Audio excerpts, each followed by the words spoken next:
जैसा कि दोस्तों आपको पता है कि एसएससी जीडी का नोटिफिकेशन आया हुआ है और उसमें यदि आप फॉर्म फिल कर रहे हैं तो आपको पोस्ट प्रेफरेंसेस के बारे में पहले ही जान लेना चाहिए। वैसे तो मैंने इस पर पूरा वीडियो बनाया है डेडिकेटेड, जिसमें मैंने समझाया है BSF, CISF, SSP, SSF, Assam rifles etcetera ये पोस्ट है। एसएससी जीडी में एग्जाम क्लियर करके फिजिकल वगैरह में सब फिट होने के बाद में हमें वो पोस्ट मिलती है। उनमें से कौन सी बेस्ट है इन सब के बारे में मैंने डिटेल में वैसे तो पहले ही बताया है, लेकिन इस वीडियो के अंदर मैं आपको बताने वाला हूं कि इनमें से आपको कौन सी पोस्ट चूज करनी चाहिए और फॉर्म फिल करते समय इन पोस्ट को रैंक कैसे करना है। सबसे पहले नंबर पर जिस भी पोस्ट में आप प्रेफरेंस देना चाहते हैं उसमें किस तरह से देखेंगे। सीधा सीधा कहने का मतलब इतना है, इस वीडियो के अंदर आपको प्रेफरेंसेज साथ में प्रेफरेंसेज भरने के बारे में सब कुछ पता चलने वाला है। मेक श्योर चैनल को सब्सक्राइब डेफिनेटली कर लेना। देखो दोस्तों, जैसा कि हमें पता है कि BSF, CISF, CRPF, SSB, ITBP, Assam rifles, SSF, NCB ये पोस्ट पर एसएससी द्वारा ये नोटिफिकेशन जारी किया गया है, जिसमें एसएससी जीडी के माध्यम से हम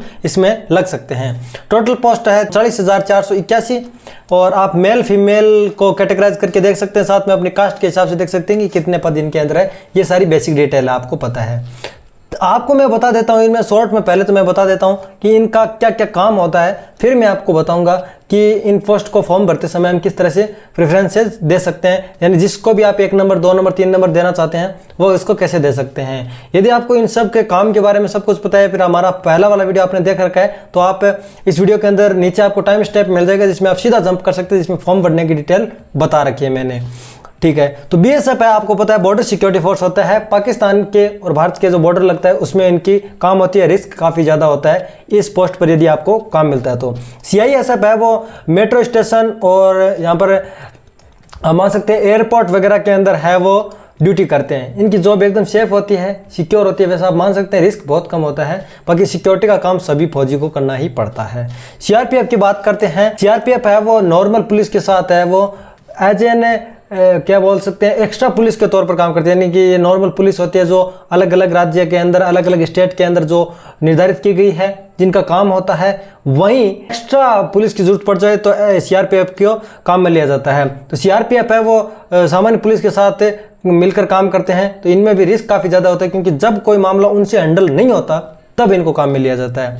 एसएसबी का फुल फॉर्म होता है सशस्त्र सीमा बल, जो कि यह भी भाई नौकरी है वो काफ़ी अच्छी है। नेपाल भूटान की सीमा पर है ना इनकी ज्वाइनिंग होती है, तो वहाँ पर ना वीज़ा लगता है, मतलब कुछ नहीं है, वहाँ पर आ सकता है, जा सकता है। ये देश इतना हमारे साथ लफड़ाबाजी नहीं करते, इसलिए वहाँ पर भी रिस्क बहुत कम होता है। आईटीबीपी होता है इंडियन तिब्बत बॉर्डर पुलिस, यानी कि इसमें क्या है कि आप मान सकते हैं कि जो यहाँ पर एरिया है जैसे कि हिमाचल प्रदेश, जम्मू कश्मीर, वहाँ एरिया पर बर्फ़ों के अंदर इनको काम करना पड़ता है। ठीक है, आसाम राइफल्स है वो नॉर्थ ईस्ट के अंदर इनकी ज्वाइनिंग होती है। आसाम राइफल्स की ये सिर्फ आसाम के अंदर नहीं होता है, एसएसएफ के अंदर है वो, यानी सेक्रेटरी सिक्योरिटी फोर्स, ये इनकी जॉब भी काफ़ी अच्छी होती है। सचिवालय के अंदर या मंत्रालय के अंदर इनकी ड्यूटी होती है, इनकी भी काफ़ी अच्छी मतलब काम है और रिस्क बहुत कम है, सैलरी भी काफ़ी अच्छी खासी होती है। मेरे हिसाब से बताऊं कि आपको कौन सी पोस्ट के लिए रैंक करना चाहिए, तो कि आप देख सकते हैं 35 पोस्ट है एसएसएफ के लिए। ठीक है, तो आप मान सकते हैं इतने कम पोस्ट है, तो भाई आपका नंबर यदि इसके अंदर आप लाना चाहते हैं कि इस पोस्ट पर आपकी नौकरी लगे, तो जैसे कि फॉर एग्जांपल हम मान लेते हैं कि कट ऑफ जाती है, एक बार हम 100 का मान लेते हैं, 100 का लेके चलते हैं कि मान लेते हैं कि आपको 90% है वो चली जाती है कट ऑफ। ठीक है, 90 आप मैं परसेंटेज के अंदर ऐसे एग्जांपल के लिए बता रहा हूँ, आप समझ लेना। 90 चली जाती है एसएसएफ की कट ऑफ और आपके है 85%, तो आपका इसके अंदर नाम नहीं आएगा। यदि आपके 90% आ गए, यानी 90 कट ऑफ है, 90 नंबर आपके आ गए और फिर भी आपने एसएसएफ है वो 1 नंबर पर प्रायोरिटी नहीं दे रखी है, तो आपका इसके अंदर नाम नहीं आएगा। अब यदि आपको पता नहीं है फर्स्ट प्रेफरेंसेज के बारे में, तो बीएसएफ मान लो आपकी बीएसएफ को दे दिए 1 नंबर, ठीक है, फर्स्ट प्रेफरेंसेज, तो आपके 90 आने के बाद भी आपको बीएसएफ ही मिलेंगी, चाहे तो बीएसएफ पोस्ट है 82 पर भी मिले, फिर भी आपके चाहे 90 हो चाहे कितने हो, आपने जो पहले दूसरे नंबर पर पोस्ट प्रेफरेंस सेलेक्ट किए उसी में आपका नंबर आएगा। यदि आपने पहले नंबर पर पोस्ट प्रेफरेंस सेलेक्ट किया, उतने नंबर तक आप नहीं पहुंच पाए और उससे कम नंबर आपके आए हैं, दूसरी पोस्ट के लिए जितनी कट ऑफ गई है उसमें आपका नंबर आ जाएगा। तो मेरे हिसाब से सबसे पहले आपको एसएसएफ भर देनी चाहिए, 1 नंबर पर एसएसएफ भर देनी चाहिए। दूसरी बात है वो आप सीआईएसएफ भर सकते हैं 2 नंबर पर। ठीक है, सीआईएसएफ भर देना। फिर एनसीबी और एसएसबी आप भर सकते हैं। ठीक है, एनसीबी और एसएसबी, और 4 पोस्ट बाकी बची बीएसएफ, सीआरपीएफ, आईटीबीपी और असम राइफल्स, इनमें आप अपने हिसाब से कैटेगराइज इनको कर देना। आपको कट ऑफ का मामला समझ में आ गया होगा कि फॉर एग्जांपल आपके ज़्यादा नंबर बन गए और आपने जो आपकी पसंदीदा पोस्ट है उसमें रैंक 1 नंबर पर नहीं लगाई है, प्रेफरेंस 1 नंबर पर नहीं लगाई है, तो आपका नंबर है वो उस पोस्ट के लिए नहीं आएगा, क्योंकि आपने वो सिलेक्ट ही नहीं किए। इसलिए ध्यानपूर्वक पोस्ट सेलेक्ट कीजिए। अब जिनका सपना है भाई BSF, CRPF, असम राइफल्स, वो तो देखो भाई अपने हिसाब से ही करना, ठीक है। बाकी तब तक तो आप ये वीडियो देख नहीं रहे होंगे, आप सीधे फॉर्म वाले पे जंप हो गए होंगे। लेकिन जैसे कोई नॉर्थ ईस्ट एरिया के अंदर आता है, वो चाहता है कि नॉर्थ ईस्ट एरिया के अंदर उन्हें काम मिल जाए, ड्यूटी मिल जाए, तो वो असम राइफल्स के लिए पहले 1 नंबर पर रैंक करेगा। अब इन्हें रैंक कैसे करेंगे एक बार मैं आपको बता देता हूँ। BSF के लिए कोड है A, CRPF के लिए B, CISF के लिए B, CRPF के लिए C, SSB के लिए D, ITBP के लिए E, और ये इस तरह से कोड होते हैं। इनको कोड के हिसाब से हमें रैंक करना पड़ता है फॉर्म भरते समय। एक बार नोटिफिकेशन के अंदर मैं आपको लेके चलता हूँ, तो क्या आप देख सकते हैं यहाँ पर BSF के लिए A कोड है। यदि आप BSF को 1 नंबर देना चाहते हैं तो A को पहले भरेंगे। फॉर एग्जांपल हम यहाँ पर पहले रैंक करना चाहते हैं, SSB को पहले भरना चाहते हैं फॉर एग्जांपल, ठीक है। यानी फॉर एग्जांपल मान लेते हैं SSF को हम पहले भरना चाहते हैं, तो SSF का H कोड है वो A के स्थान पर लिखेंगे। दूसरी बात में हम 2 नंबर पर फॉर एग्जांपल SSB को देना चाहते हैं तो D वहाँ पर लिखेंगे 2 नंबर पर।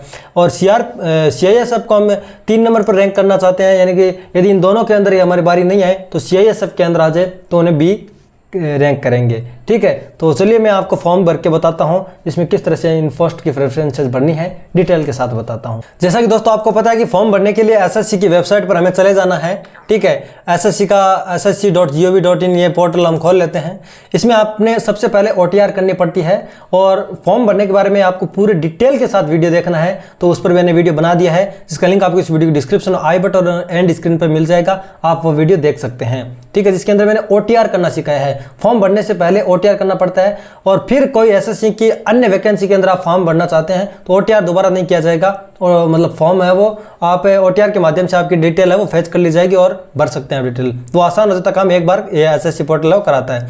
लॉगिन और रजिस्ट्रेशन बटन पर क्लिक करेंगे और आप अपने OTR नंबर या फिर आप मान सकते हैं रजिस्ट्रेशन नंबर और पासवर्ड जो आपने क्रिएट किया वो डालना है। उसके बाद में ये जो कैप्चा दिख रहा है वो कैप्चा यहाँ पर डालने के बाद आप लॉगिन बटन पर क्लिक करेंगे। रजिस्ट्रेशन के बारे में मैंने डिटेल वीडियो बना दिया है, लिंक डिस्क्रिप्शन के अंदर है। फिर लाइव एग्जामिनेशन के अंदर आपको SSC GD वाला ऑप्शन मिल जाएगा। इसमें आपको अप्लाई नाउ का जो बटन दिख रहा है इस बटन पर क्लिक करेंगे, ठीक है। और अपडेट इस पर क्लिक करने के बाद में हमें इंस्ट्रक्शन और नियम दिख जाएंगे, इनको हमें अच्छे से रीड कर लेना है। रीड करने के बाद में आपको यहाँ पर नीचे आना है और फिल फॉर्म के बटन पर क्लिक कर देना है। OTR से आपकी पर्सनल डिटेल है वो ऑटोमेटिकली फेच हो जाएगी। उसके बाद नेक्स्ट कर देते हैं, ठीक है। सक्सेस बटन आएगा, फेच हो गई सक्सेसफुली का मैसेज आ गया। फिर आपको हायर एजुकेशनल क्वालिफिकेशन सिलेक्ट करनी है। वैसे तो ये 10th लेवल की नौकरी है, लेकिन इसमें हाईएस्ट लेवल ऑफ एग्जामिनेशन आपने यानी कि आपने कितनी पढ़ाई कर रखी है अपर लेवल में, तो वो आप सिलेक्ट कर लेना। उसके बाद में आपने परसेंटेज डाल देने हैं कि 10th के अंदर आपके कितने परसेंटेज है। बाकी सारी डिटेल अब ऑटोमेटिकली फेच कर ली जाएगी आपकी OTR से। CGPA के अंदर है तो CGPA के अंदर डाल देना। सेव एंड नेक्स्ट के बटन पर आप क्लिक करेंगे। फिर आप एडिशनल डिटेल 1 भरेंगे। ESM यानी एक्स सर्विस मैन है तो वो आप सिलेक्ट कीजिए। एज में रिलैक्सेशन चाहिए सिलेक्ट कीजिए। किस कैटेगरी से चाहिए आप वो सिलेक्ट कीजिए। यदि नहीं चाहिए तो आप इस ऑप्शन को नो कर देना, ठीक है। नो कर देते हैं हम। यदि आप जॉब से रिलेटेड कोई और अपॉर्चुनिटी चाहते हैं तो आप इसे यस कर सकते हैं, आपके पास नोटिफिकेशन आता रहेगा। अदरवाइज इसे आप नो कर दीजिए, आपको अन्य नोटिफिकेशन नहीं चाहिए तो फिर आप यहाँ पर सेव एंड नेक्स्ट के बटन पर क्लिक करेंगे, ठीक है। नेक्स्ट के बटन पर क्लिक करने के बाद में एडिशनल इन्फॉर्मेशन सेकंड का ऑप्शन आता है, जिसमें सबसे पहले सेंटर प्रेफरेंस देनी है। तो आप अपने एरिया के हिसाब से आपको जो भी सेंटर अच्छे लगते हैं या फिर आपके सुविधा के हिसाब से है उनमें 3 को आपको भर देना है। फिर आपको पेपर है वो किस लैंग्वेज में चाहिए वो आप सिलेक्ट कीजिए, और ये सारी चीज़ें आप यहाँ पर सिलेक्ट कर दीजिए। उसके बाद में आपके पास NCC सर्टिफिकेट है तो यस कीजिए। NCC सर्टिफिकेट कौन सा है ABC उसमें डिटेल भरिए, नहीं है तो नो कर दीजिए। आपने कोई खेल के अंदर नंबर बनाए हैं या फिर खेल में international level, national level, state level पर आपने काम किया तो यस कीजिए और सारी डिटेल भरिए। आप उस खेल के बारे में कौन से खेल के अंदर आपने यहाँ पर सर्टिफिकेट प्राप्त किया है। यदि ये आपने खेल वगैरह नहीं खेले हैं जिससे आपको नंबर में छूट मिल सकती है तो आप इसे नो कर दीजिए, ठीक है। उसके बाद में अपने डिस्ट्रिक्ट, स्टेट यहाँ पर ये सारी चीज़ें भर देनी है। उसके बाद में नीचे ऑप्शन मिलता है हमें, क्या आपने भाई माइग्रेन किया है, आपने एक स्टेट से दूसरे स्टेट में माइग्रेन किया है तो यस कीजिए, अदरवाइज नो कीजिए। फिर यहाँ पर दोस्तों ऑप्शन आ जाता है पोस्ट प्रेफरेंसेस भरने का। यहाँ पर आप डिटेल पर क्लिक करते हैं तो यहाँ पर दिखा रहा है कि BSF के लिए कोड A है, CISF के लिए कोड B है। यहाँ पर एक कोड C से लेकर H तक, A से लेकर H तक दिखाए गए हैं जो मैंने आपको अभी बताया है। इनमें से आपको कोड बनने हैं। अब जिस भी तरह से आपको पोस्ट के लिए बनना है जिस भी पोस्ट के लिए सब आप चाहते हैं कि आपका CISF के अंदर नाम पहले आए तो आप B पहले भरेंगे। इसी तरह मैं आपको डेमो के लिए बता देता हूँ, A-C-B इस तरह से आपको भर देना है। आई होप आपको इतना समझ में तो आ गया होगा कि आपको कोड किस तरह से भरने हैं। जिस भी नौकरी का कोड है, मान लो फॉर एग्जांपल आप H कोड वाली नौकरी को पहले चाहते हैं कि वो उसके अंदर आपका नंबर आ जाए, तो उसको सबसे पहले भर देना है। जैसे मैंने भरा A-C-B-D-E-F, इस तरह से आपको भर देना है। सारी पोस्ट के लिए प्रेफरेंसेज आपको जरूर देनी है, मतलब रैंक करते करते, ठीक है। अभी आपको लाइव फोटो कैप्चर करनी है, उसकी सारी डिटेल दी गई है, इंस्ट्रक्शन दी गई है कि फ़ोटो मास्क वगैरह लगाई नहीं होनी चाहिए, चश्मा लगाया हुआ नहीं होना चाहिए। तो आप लाइव फोटो कैप्चर कर सकते हैं अपने लैपटॉप से ही, और आप चाहे तो अपने फ़ोन से भी फ़ोटो कैप्चर करके यहाँ पर अपलोड कर सकते हैं। फ़ोन से फ़ोटो कैप्चर कैसे करनी है मैं आपको अभी बताऊंगा। उससे पहले यहाँ पर हम देख लेते हैं कि यहाँ से फ़ोटो हम कैप्चर कैसे कर सकते हैं। तो यहाँ पर कैप्चर पर क्लिक करेंगे तो कैमरा की परमिशन मांगेगा, उसे अलाउ कर देंगे। ये रेक्टेंगल के अंदर ही आपको चेहरा लाना है, और यदि सही नहीं है ये फ़ोटो तो आप कैप्चर अगेन के बटन पर क्लिक करके फ़ोटो दोबारा से कैप्चर कर सकते हैं। चलिए एक बार मैं आपको डेमो पर्पस से बता देता हूँ। Capture again and then rectangle के अंदर दोबारा लाना है। लेकिन यदि आपका कैमरा साफ नहीं है और आप फ़ोन से करना चाहते हैं तो माई SSC एप्लीकेशन डाउनलोड कीजिए। उसके अंदर आपने जो फॉर्म फिल किया वो ट्रैक हो जाएगा। उसके लिए आप OTR या रजिस्ट्रेशन नंबर डालेंगे, पासवर्ड डालेंगे, कैप्चर डालेंगे। उसके बाद में आपके सामने ये मैसेज आ जाएगा जिसके अंदर फोटो कैप्चर का सीधा ऑप्शन आपको दिख जाएगा, क्योंकि SSCD का फॉर्म हमने आधा फिल कर लिया है। यहाँ पर इंस्ट्रक्शन दी गई है कि फ़ोटो इस तरह गलत नहीं होनी चाहिए, मास्क वगैरह टेढ़े मेढ़े ऐसे नहीं करना है। आपको सही फ़ोटो किस तरह की होती है वो यहाँ पर दिखा रहा है कि इस तरह की फ़ोटो सही होती है, इसको आप कैप्चर कर सकते हैं, इस तरह की फ़ोटो, ठीक है। उसके बाद हम कैप्चर करते हैं और कैप्चर बटन पर क्लिक कर देते हैं, ठीक है। देन अपलोड के बटन पर क्लिक करेंगे, ठीक है। फ़ोटो अपडेट सक्सेसफुली, और इससे हम कट कर सकते हैं और फिर हम अपने ब्राउज़र के अंदर जाकर वापस से एप्लीकेशन ट्रैक कर सकते हैं। वहाँ पर फ़ोटो अपलोड हुआ हमें मिलेगा। इतना समझ में आ गया होगा। तो उसके लिए हमें लाइव एग्जामिनेशन के अंदर ना जाके माई रजिस्ट्रेशन के अंदर जाना है, ठीक है। उसके बाद में यहाँ पर जो हमने एप्लीकेशन अधूरी छोड़ी है उसके अंदर हम कंटिन्यू बटन पर क्लिक करेंगे, ठीक है। कंटिन्यू बटन पर क्लिक करने के बाद में यहाँ पर सारी डिटेल हम नेक्स्ट करते हुए फोटो और सिग्नेचर वाले पेज के अंदर हम चले जाएंगे। चलिए हम नेक्स्ट करते हुए फोटो और सिग्नेचर वाले उसी मतलब विंडो के अंदर चले जाते हैं। तो यहाँ पर फोटो आ जाता है। अभी यहाँ पर सिग्नेचर के ऑप्शन आपको मिलते हैं। सिग्नेचर के लिए भी आप यहाँ पर इंस्ट्रक्शन देख सकते हैं, क्लिक टू रीड के ऊपर देख के कि सिग्नेचर आपको किस तरह से अपलोड करने हैं। सिग्नेचर इस तरह से क्रॉप किए हुए होने चाहिए। बड़े पन्ने पे आपने छोटे से सिग्नेचर करके फोटो खींच के अपलोड कर रहे हैं तो वो रिजेक्ट किया जा सकता है। थोड़ा आप इसके अंदर नीचे स्क्रॉल करेंगे तो सिग्नेचर आपको किस तरह के अपलोड करने हैं ये सारी डिटेल भी इसके अंदर दी गई है कि इस तरह के सिग्नेचर वो सही है। ऐसे टेढ़े मेढ़े आप सिग्नेचर करके डालेंगे वो जो कि अच्छे से रीड नहीं हो पा रहा है। जिस तरह से सिग्नेचर अपलोड करने को बोला गया है 10 से 20 KB के अंदर आपको सिग्नेचर अपलोड कर देना है, देन क्लोज कर देना है। अब हम डिक्लेरेशन देख के सबमिट कर सकते हैं अपने फॉर्म को। तो सबसे पहले प्रीव्यू करेंगे अपने फॉर्म में कि फॉर्म में कोई गलती तो हमने नहीं की है। यदि कोई गलती की है तो उसे एडिट कर सकते हैं, अदरवाइज सेव एंड नेक्स्ट के बटन पर क्लिक करेंगे, ठीक है। और एडिट करने के लिए गो बैक कर सकते हैं। अब यहाँ पर डिक्लेरेशन का बटन है तो यहाँ पर डिक्लेरेशन देंगे। यहाँ पर आई एग्री पर क्लिक करके कैप्चा भरने के बाद सबमिट कर देंगे। यदि आपके एप्लीकेशन का पैसा लगता है, 100 रुपये पेमेंट लगता है, तो आप मेक पेमेंट के बटन पर क्लिक कर सकते हैं और यहाँ से पेमेंट आसानी के साथ कर सकते हैं। तो पेमेंट करने के लिए आप यहाँ पर 100 रुपये का अमाउंट है, उस पर आप net banking, debit card, UPI, credit card इन सब से ही पेमेंट कर सकते हैं आसानी के साथ। UPI से कर देना, फ़ोनपे से स्कैन करके आसानी के साथ पेमेंट हो जाता है। तो कुछ इस तरीके से आप SSCGD का फॉर्म भर सकते हैं और उसमें पोस्ट प्रेफरेंसेज भर सकते हैं। यदि आपको ये वीडियो पसंद आए लाइक करें, अपने फ्रेंड्स के साथ शेयर जरूर करें। चैनल पर पहली बार सब्सक्राइब डेफिनेटली करें। इंटरेस्टिंग और नए वीडियो को जरूर मिलेंगे। तब तक के लिए जय हिंद।